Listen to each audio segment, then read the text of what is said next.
ఇప్పుడు షర్మిల గారు ఎక్కడున్నారు? ఏ పార్టీలో ఉన్నారు? సొంత పార్టీయా? కాంగ్రెస్ పార్టీ. కాంగ్రెస్ పార్టీ తెలుగుదేశానికి వ్యతిరేకమా అనుకూలమా? వ్యతిరేకమే కదా.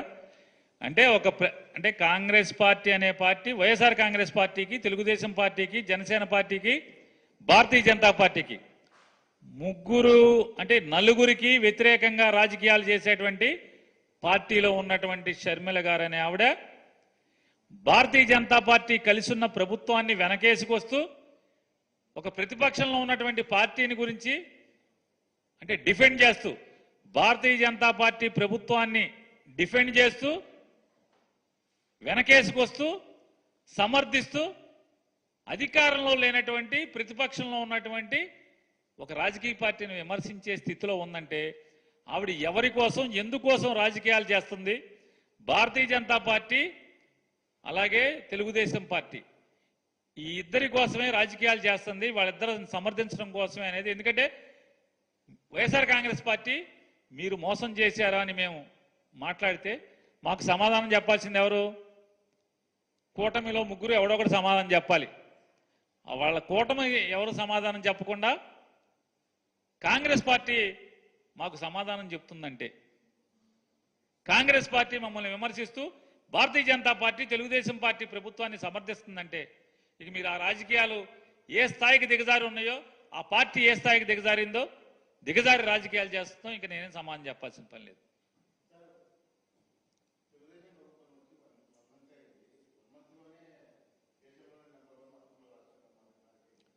శరవేగంగా, ర్యాపిడ్గా రోజులు లెక్కే కదా. ఈ రోజుకి ఎంత చేసావు? ఈ నెలలో ఎంత చేసావు? జూన్ మాసంలో ఎంత? ఆటోమొబైల్ సేల్స్ ఉంటాయి కదండి. జూన్ నెలలో మారుతి అమ్మకాలు ఎక్కువగా ఉన్నాయి, మీరే రాస్తుంటారు కదా, టీవీలో పేపర్లో చూపిస్తున్నారు కదా. జూలై మాసంలో ఇన్నోవా కిర్లోస్కర్ ఎక్కువ ఉన్నాయి. అలాగే ఇది కూడా జూన్ మాసంలో జూన్ 4 నుంచి జూన్ 5వ తారీఖు నుంచి జూలై 5వ తారీఖు దాకా భారతదేశంలో ఆంధ్రప్రదేశ్ రాష్ట్రం అప్పులు తీసుకోవడంలో అత్యధిక రాష్ట్రంగా, మొదటి రాష్ట్రంగా నిలబడిందని చెప్తున్నాను. నీ దాంట్లో తప్పే ఉంది నేను మాట్లాడిన దాంట్లో అన్న. సంపద సృష్టిస్తానని కదా వచ్చింది. నువ్వు సంపద సృష్టించకపోగా అప్పులు సృష్టించడంలో నెంబర్ 1 ఉన్నావని చెప్పాను. నేను ఇచ్చింది సమాచారం. తప్పుంటే నేను మాట్లాడిన దాంట్లో తప్పేంటో నన్ను ప్రశ్నించండి. నెల రోజుల్లో ఈ రాష్ట్రాన్ని ఏదో చేయమని అంటలేదు. ఎన్నికల ముందు ఏం మాట్లాడారు, ఇవాళ ఏం మాట్లాడుతున్నారు అని చెప్తున్నాను. సంపద సృష్టిస్తా అన్నారు, మీ హామీలను అమలు చేయటానికి సంపద సృష్టిస్తా అన్నారు. చివరికి జీతాలు ఇవ్వటానికి కూడా అప్పులు తెచ్చే పరిస్థితి కదా మీది. ఈరోజు కూడా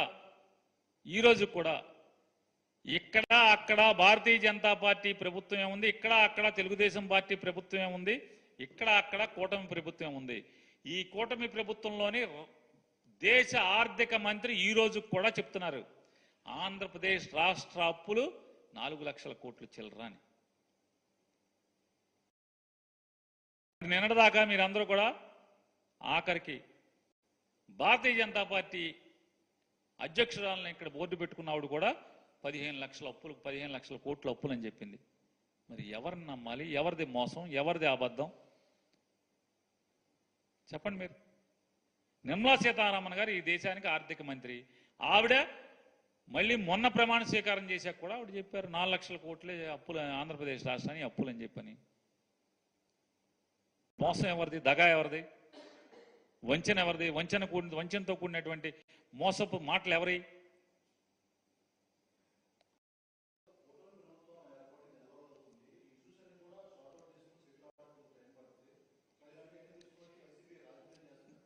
దేనికి? అమ్మకం వందనంలో నేను రాజకీయం చేశాం, మీరే అన్నారుగా, మీరు చూశారుగా. మళ్ళీ చూస్తారా? రామానాయుడు ఏమన్నాడు? ఇరిగేషన్ మంత్రి ప్రస్తుతం, ఈ బుజ్జిగాడికి 15, ఈ చిట్టికి 15, నీకు 15, నీకు 15, నీకు 15, నీకు 15, నీకు 15 అన్నారు. నేను హామీలు అమలు చేయలేదని నేను మాట్లాడట్లా. జీవో ఇచ్చావు కదా, జీవో 29 ఇచ్చావు కదా. జీవో 29లో పిల్లలందరికీ లేదు కదా, తల్లికైనా ఇచ్చావు కదా. లేదు మేము మాట్లాడాం, అరే ప్రింటింగ్ మిస్టేక్ రా, మేము మళ్ళీ మార్చిస్తున్నామని మాడిఫైడ్ జీవో ఇచ్చారా?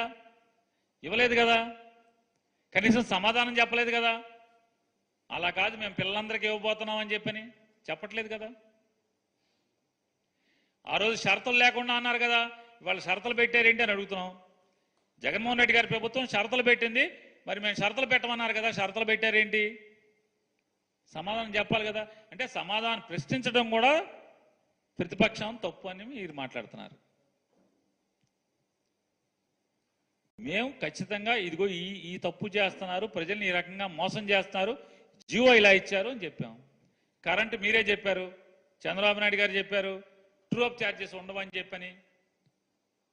మరి ట్రూ అప్ ఛార్జెస్ ఇవాళకి కొనసాగుతున్నాయి కదా, కొనసాగుతున్నాయి కదా. మేము మా తప్పు ఏముంది? మీరే చెప్పారు కదా అమరావతి మేము పూర్తి చేసేస్తామని చెప్పని. మేము అడగల, విలేకరు అడిగాడు అమరావతి ఎప్పుడు పూర్తి చేస్తారని.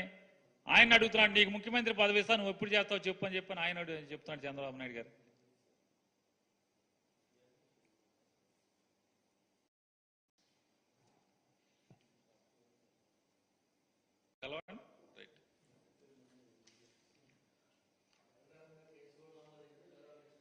జగన్మోహన్ రెడ్డి గారి మీద కేసు. ఇదే చెప్తున్నాను, ఏం కేసు ఇది? 2021లో రఘురామ కృష్ణరాజు గారిని పోలీసులు అరెస్ట్ చేశారంట, సిఐడి పోలీసులు. అరెస్ట్ చేసినప్పుడు